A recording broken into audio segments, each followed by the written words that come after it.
There isn't really a girlfriend to speak of this time. But who cares? Let's beat some thugs to death anyways. Same name, different game, Super Double Dragon.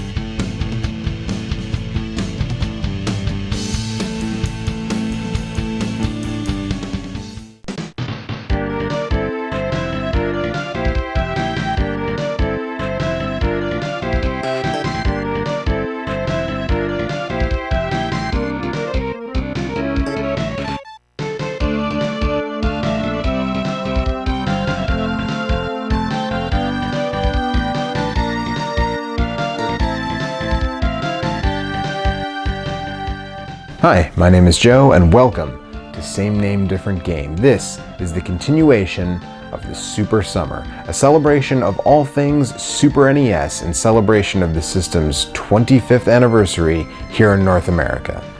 We'll be looking this episode at one of the best beat-em-ups on the Super Nintendo console, and arguably the high watermark for one of the classic Brawler series. So let's not waste any time. We'll dive right in with a little history. Super Double Dragon, known in Japan as The Return of Double Dragon, was developed by Technos Japan and released in 1992. Technos is a legendary developer among certain segments of the gaming populace, myself included. They are the company that brought us the belt-scrolling beat-em-up. Creators of the Double Dragon series, the Kunio series, which includes Renegade, River City Ransom, and Super Dodgeball, as well as WWF Superstars and WrestleFest in the arcade, Technos is a company that I love almost as much as classic third parties of that era, like Konami and Capcom. Now, while they ceased operation in the mid-90s, an electronics manufacturer named Million held on to all their intellectual property. And last year, they sold it to Arc System Works. This game is essentially Double Dragon 4 despite not actually being numbered, and it serves as a reboot of the classic series. While the first three games took place in a dark near future inspired by 70s cult films like Mad Max and The Warriors, Super Double Dragon puts the Lee twins in a world that much more closely resembles the US of the early 1990s. In fact, check that. They're no longer twins. According to the manual for this reboot, Jimmy is now the older brother, and Marion is no longer romantically linked to either of them. She's a policewoman who is also an assistant instructor at their LA dojo.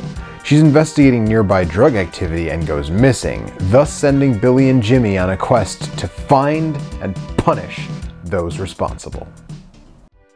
But that's only in the manual. There's no story in either version of the game, save for one paragraph of ending text in the US version only.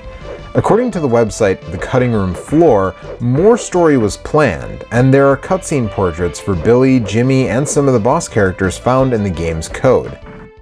But who cares about all that? When your friend is kidnapped, you don't call the police, you find and beat the living bejesus out of whoever's responsible. And that's exactly what you do in Super Double Dragon. And you do it well.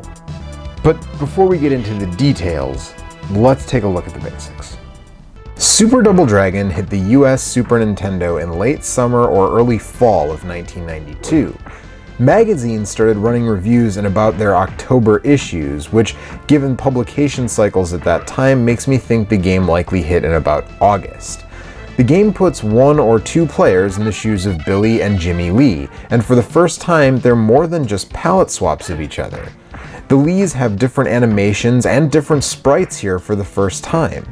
For instance, Billy ends his punch combo on an uppercut, while Jimmy's ends on a vicious hook.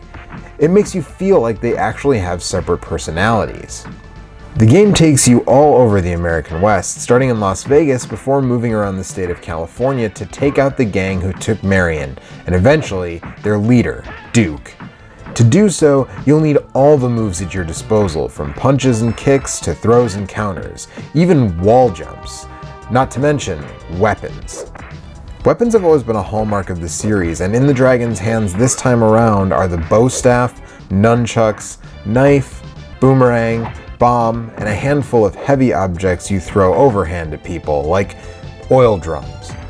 There are also environmental hazards to use and look out for, like this punching bag and a few pits, although this game wisely avoids the pitfall of putting platforming hazards in a beat-em-up that earlier Double Dragon titles fell into, if you'll pardon the pun. And on the surface, that's it. Take the Lee brothers on a quest to smash faces on a regional road trip of 7 stages. And let me be clear, both versions of this game are fun and rank among the best brawlers of the 16-bit age, which puts it in high contention for best beat-em-up of all time. Sure, it doesn't have the roster depth that Streets of Rage, for example, has, but what it lacks in character selection it makes up for in tight control and a depth of techniques. That being said, there are differences, of course, hence there being an episode of this show about it. Like I said earlier, Super Double Dragon hit the North American Super NES in late summer of 1992. A short time later, it was released in Japan as The Return of Double Dragon on October 12th, 1992. Whoa, what? The Japanese version came after the US? Yeah, it did. I've found nothing that indicates why this is, so this is purely speculation from me. But my guess is that since Tradewest published it here and Technos published it themselves in Japan, they had to meet a deadline.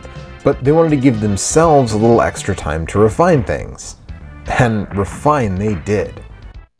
You know how people always say, man, things were so much simpler back in the old days of gaming? Well, there are two sides to every coin, and as much as I love being able to just put a cartridge in a slot and play it without a problem, if we had patches back in 1992, we could have gotten an improved version of Super Double Dragon. The Japanese version isn't so much a totally different game as it is a polished one. The basics haven't changed, but Return has sanded down the rough edges. But before getting to the big stuff, here are just a few examples. The Technos logo and the Double Dragon logo use some fancy Mode 7 effects. The Double Dragon theme actually plays on the title screen. And in fact, several tracks are moved to different stages. And while in the US version reuses a few music tracks, each stage has a unique song in Return.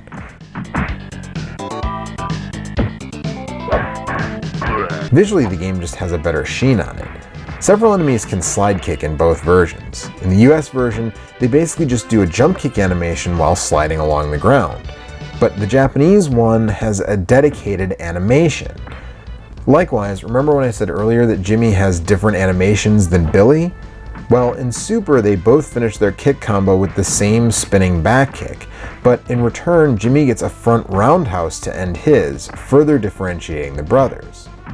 Also, some hit sounds have added reverb in Return that makes them sound more impactful.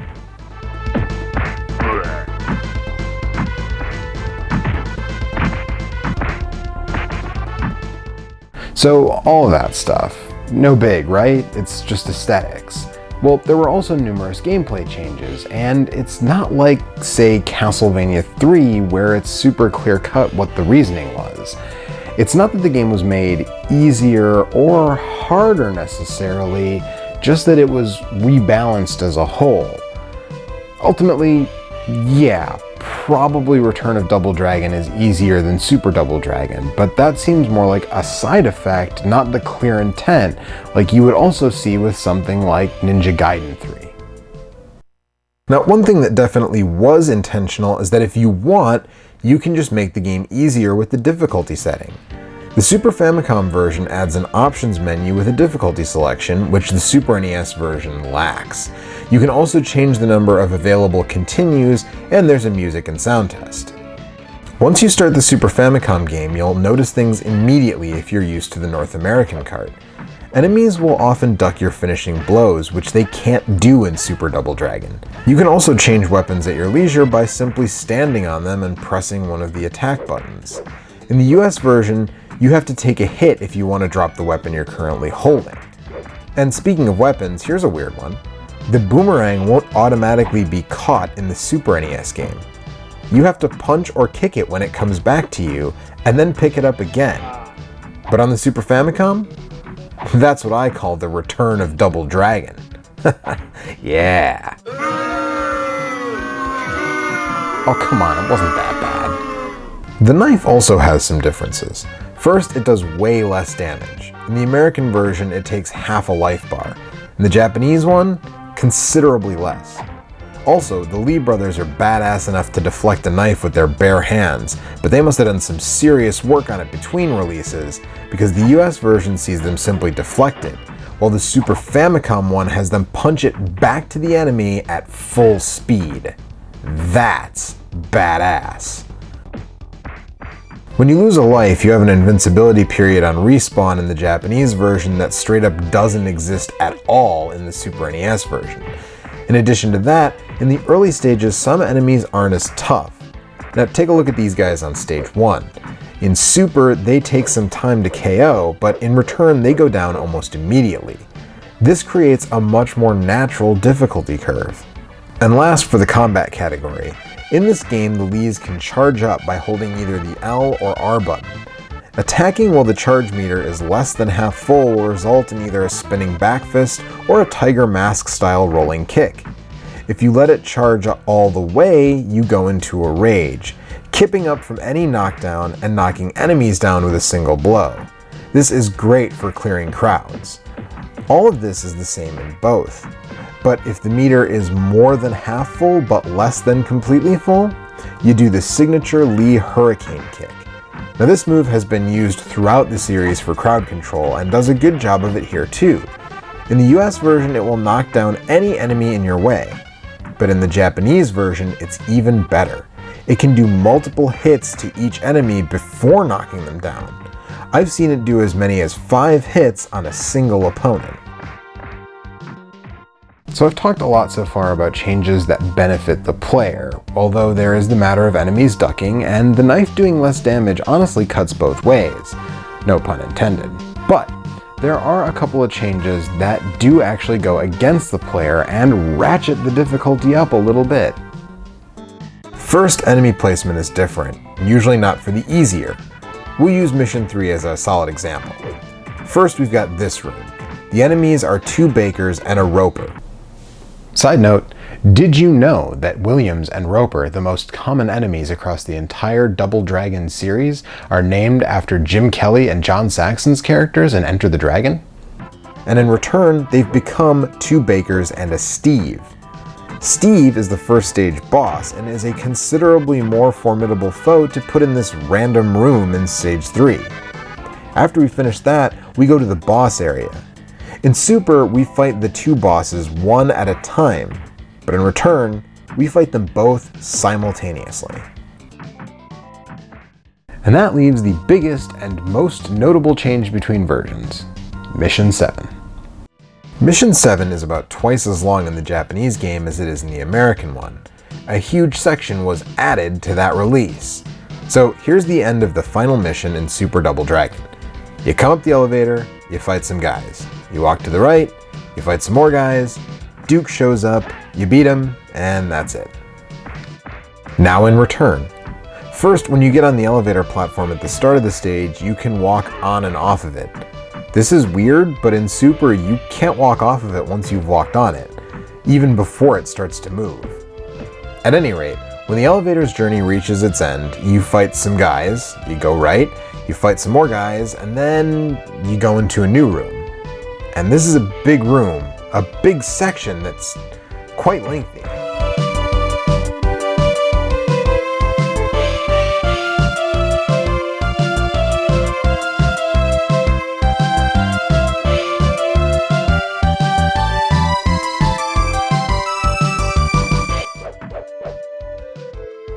When you finish it, you emerge in a room also not seen in the Super NES version, where you'll fight every boss in the game again, along with a host of other mooks, until finally facing Duke himself. So there you have it, the fourth Double Dragon game. The graphics and the sound are identical, so there's no reason to compare those side by side, which means it's time to give the edge. And if it's not clear by now, it is definitely the Super Famicom version, Return of Double Dragon. Both versions are great, and I really enjoy them both, but this one definitely is just a little bit better.